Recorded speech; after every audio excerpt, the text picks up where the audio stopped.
Welcome to Holy Week with Westridge.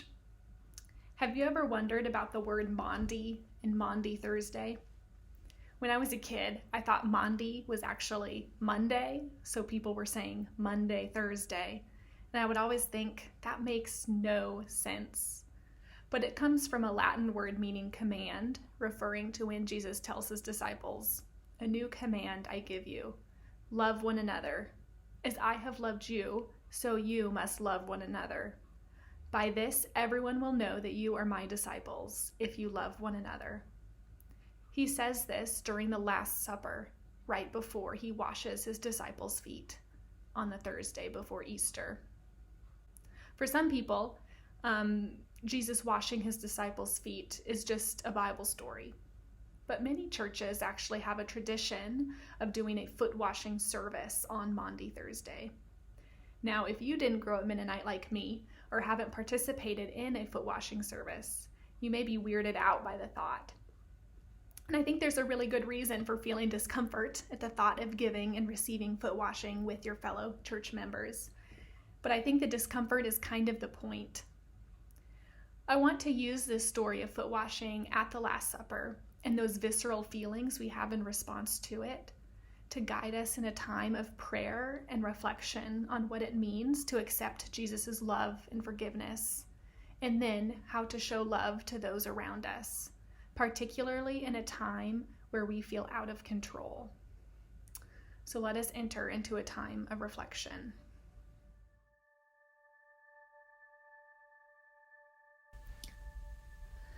Breathe in and let your breath out slowly. Relax your shoulders and unclench your jaw. Keep breathing. Your thoughts about your week and your worries about your to-do list, any emotions and insecurities that are swirling on the surface of your mind today, they will be there waiting for you when we finish. So it's all right to set them next to you for now. You can let go and exist in this moment here. God's presence already exists here, around us and in us. A perfect way to worship God is to quiet our heads and our hearts and to choose to become aware of his already existing presence. Picture yourself in a very simple room, sitting at a table with food and friends. Jesus is there. Peter, John, and all the other apostles are there too. You are remembering the Passover together. You are nervous because you feel something is about to happen to Jesus during this festival. Sit back and look around the table. Now you can see your family is there too. The very people you are quarantined with now. And all the people you know at Westridge are here too. People you may not have seen for a few weeks.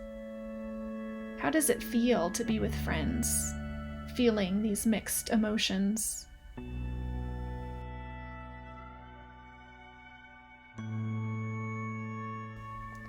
Notice now Jesus getting up. He takes his cloak off, ties a towel around his waist. He fills a bowl with water. He walks over to Peter and kneels down. Watch Peter's face and the interaction between the two of them as Jesus washes Peter's feet. What seems to be happening? Foot washing when entering a house was common in first century Palestine, where people wore sandals to walk the dusty roads. Normally, people washed their own feet, or in the case of a guest, a servant of the household would wash their feet. But no one expects Jesus, the Master, to wash his disciples' feet. You watch this and remember how just 2 days ago on Tuesday night, how Mary sacrificed so much money on that perfume in order to wash Jesus' feet. And how tenderly Jesus spoke to her about how much honor she gave to him. whereas Simon the Pharisee could only criticize. You remember Jesus' words to him. Therefore, I tell you, her sins, which have been many, have been forgiven, as she has shown great love. But whoever has been forgiven little, loves little. See Peter's reaction now. He is saying, Lord, you shall never wash my feet. But Jesus is replying, unless I wash you, you have no part with me. How do you think Peter feels? Peter has so much on his ledger that will require forgiving. In just this next day, he is going to betray his friend in the worst way possible. He is going to let his innocent friend die. It's his heart's capacity for apathy and self-protection, self-promotion, that led to Jesus needing to die, just as much as it was the Romans' capacity for violence and the Pharisees' capacity for pride and control. We all have a capacity for self-destructive behaviors that lead to the innocent being harmed. These are the sins that Jesus must absorb through his life and death. The next thing you know, Jesus is picking up the bowl. Follow him with your eyes, moving around the table. He is coming towards you. He kneels down, looks into your eyes, reaches for your foot. You know he sees the dirt on your feet, how smelly and sweaty they are from wearing your socks all day. He also sees your capacity to betray, to condemn, to manage your image, to hold on to bitterness, to hurt those around you. Having your feet washed can't help but be gross and too personal. It will reveal much about your heart and will push you to the limit of your humility. Do you see why so many churches don't do foot washing? It's so messy. It involves our bodies, which are things we often wish to separate completely from our hearts and spiritual practices. There's a very specific shame that we feel about our physical bodies that we don't always feel about our sinful spiritual selves. We have just as hard of a time accepting love for our physical selves as we do accepting love and forgiveness for our spiritual selves. So sit here, let your feet be washed by Jesus, and let yourself be willing to accept that Jesus embraces you in the very midst of your most shameful parts. Spend some time interacting with Jesus while he washes your feet. What is he saying to you?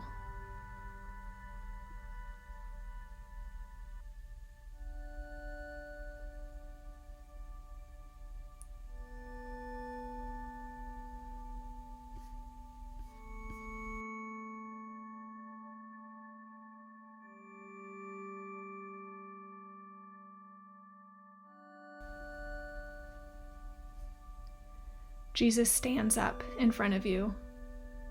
He moves to the person sitting next to you. You are left there, in your seat, with your thoughts from your encounter with Jesus. Name those thoughts. How are you feeling?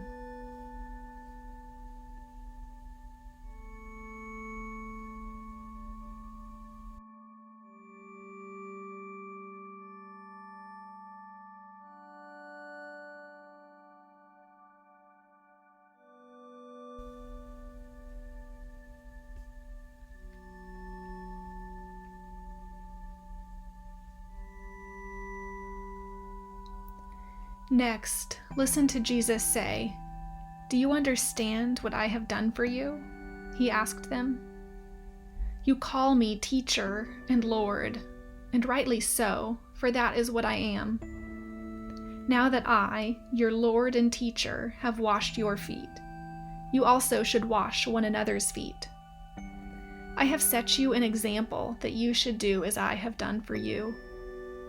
Very truly I tell you, no servant is greater than his master, nor is a messenger greater than the one who sent him. Now that you know these things, you will be blessed if you do them. You now realize that when your heart and body truly accepts this freeing love from Jesus, the best response is to return that forgiveness and love to those around you. Look around the room at the people your mind brought with you. Who are you feeling compelled to go over and talk to? Maybe it's a family member. Maybe it's someone in your small group, or someone you sit or serve alongside at Westridge. Maybe it's someone who you feel you need to ask for forgiveness, or someone who you want to show a tangible act of love. It may be the person who pops into your head first, but you would say out loud last. Find them and prepare the water and wash their feet. And tell them the love you have for their heart. And ask them to forgive you for any wrongs you have done to them.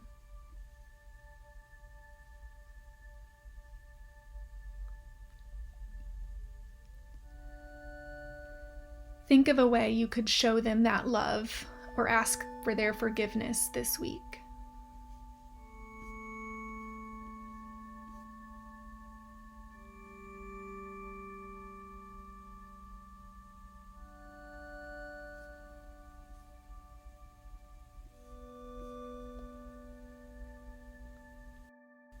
Now let's listen back to the beginning of this passage. Notice the aspects of control and power. The evening meal was in progress, and the devil had already prompted Judas, the son of Simon Iscariot, to betray Jesus. Jesus knew that the Father had put all things under his power, and that he had come from God and was returning to God. So he got up from the meal, took off his outer clothing, and wrapped a towel around his waist. Jesus gave up his power in order to wash his disciples' feet. He was able to do that because he had confidence in the truth that he came from God and was returning to God. When we give up our sense of power, when we have confidence in who fulfills us and gives us our identity, then it frees us to love those around us, even those who wish to control us. Look at your hands now. What sense of control are you desperately holding on to this week? And who do you feel is trying to take control away from you?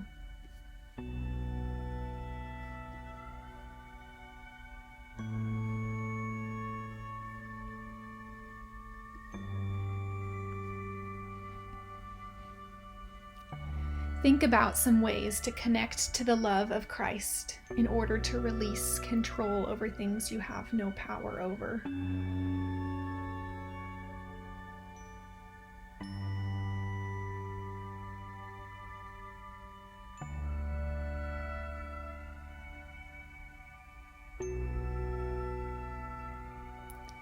This week, how can you freely love those around you who may be trying to control you?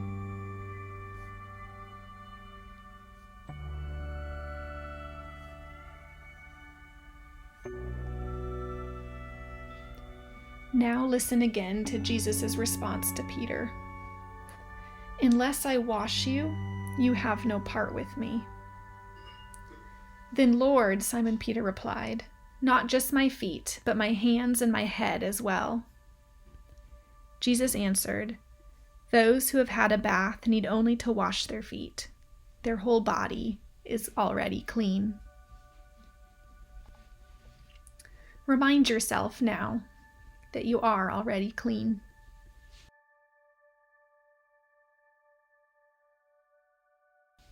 And that once we have accepted love, it's a lot easier in the future to return to that love, even when we've strayed.